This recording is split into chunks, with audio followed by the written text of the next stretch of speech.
Well, it's taken nearly 2 weeks for prosecutors to announce charges against the 24-year-old man caught on video placing 30-year-old Jordan Neely in a deadly chokehold. Daniel Penny now facing second-degree manslaughter charges. We heard from Anthony's reporting this morning. He expected to turn himself in to Manhattan criminal court today. Protesters, community leaders, they've been demanding justice for Jordan since his death, including Reverend Al Sharpton, who is joining us this morning to discuss these latest developments and more. So good morning to you, Reverend Al. Thank you for being here this morning. Good morning. So it took some time, right? But here we are on this day, expected to turn himself in. What is your reaction to the manslaughter charges and the timing of it all in terms of how it played out? Well, it is a step toward justice, but you still must explain and be held accountable for why this man was released or not arrested the night it happened. There's still no explanation that this man was questioned and allowed to go home, not only not charged, but not arrested and held by New York City policemen. Under any other circumstance, I can't imagine that being the case. And we're going to continue in National Action Network to pursue those answers at the same time as we support the family and their able attorneys in pursuing justice and seeing where the manslaughter charge goes. You must remember, charging him and trying him and convicting him is a process. Mm-hmm. The process is starting late, but at least the process has started. And Commissioner Sewell hasn't said anything about why those officers didn't keep him in custody. Have you spoken to anyone in the NYPD about that? I have not. And again, we don't get ahead of the police exchange with the lawyers. When you look at this family, has wisely chosen Leonard Edwards and Dante Mills, two very able attorneys that will protect their interests. Our job as civil rights is to support them and to push for justice. Interaction between those in authority is up to the able attorneys. The lawyers have decided and I think wisely decided to be representing them. You know, and Rev, this became really a political firecracker here in terms of different sides of the aisle saying, let the justice system play out. There were a lot of elected officials who were saying and calling out the mayor and governor for not taking a harsher stance on the issue, saying they should have said something right off the bat. What is your take? Did you speak to the mayor about this? I did not talk to the mayor about it. I talked to the pastor of some of the family members, Reverend Johnny Green, who is also the one who eulogized Jordan's mother. Jordan had attended that church a couple of times because of his mother. And I was outraged at what happened.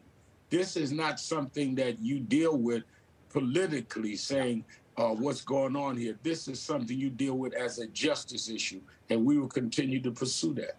Have you had the opportunity to speak with Jordan Neely's family?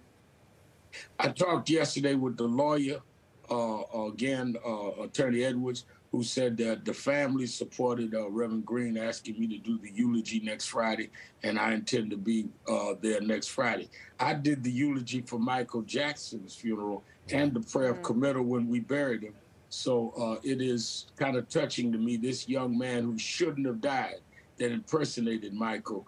I will, in memory of Michael, come and be with his family. That's who he looked up to, and that's who I was friendly with and did his funeral and burial.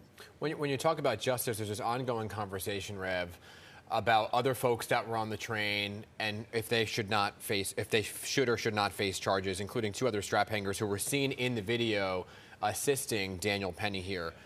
Are you seeking justice in terms of those two facing charges as well? Absolutely. I think they must be held accountable. You cannot say there was manslaughter on one end and not ask whether those that helped to hold him down were aiding in a manslaughter or worse. You cannot explain how anyone unarmed that assaulted no one or even attempted to assault anyone was someone that you have a basis of self-defense. Defense against what? Your imagination? Defense against what? What you think would happen? Clearly, by all evidence that we've had been seen public, Jordan had issues with mental illness, particularly after his mother's killing. You cannot have a city where people with mental illness episodes are sentenced to death by civilians. This is not even a policeman. This is a civilian who had no right, no authority, and no, as far as I could see, reason to kill this man and be aided by anyone in that process. Jordan Neely was known to the city as having mental health issues. Do you feel like the city failed him?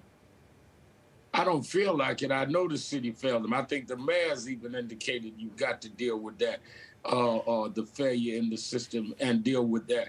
Jordan Neely should not have been at the place he was at if the city had done its job. And you can't blame that on anyone but those in the city system that decided to not take seriously what could and ultimately happen to him. And I think that's part of what the lawyers have been saying, the family and others. The city must bear a lot of responsibility here. And I think the mayor even addressed that day before yesterday. Right, was saying that he fell through the cracks here. And when it's once again, Rev, reignited the calls to bring mental health and how we treat folks across the board back to the center of the conversation here. We appreciate you. We're out of time, but appreciate you being here. Keep us posted on everything. Well, okay? Remember, mental health is not a crime. Mental health is a condition. Yeah, absolutely. Rev, always good to have you here with your perspective. Thank you. Thank you. All right.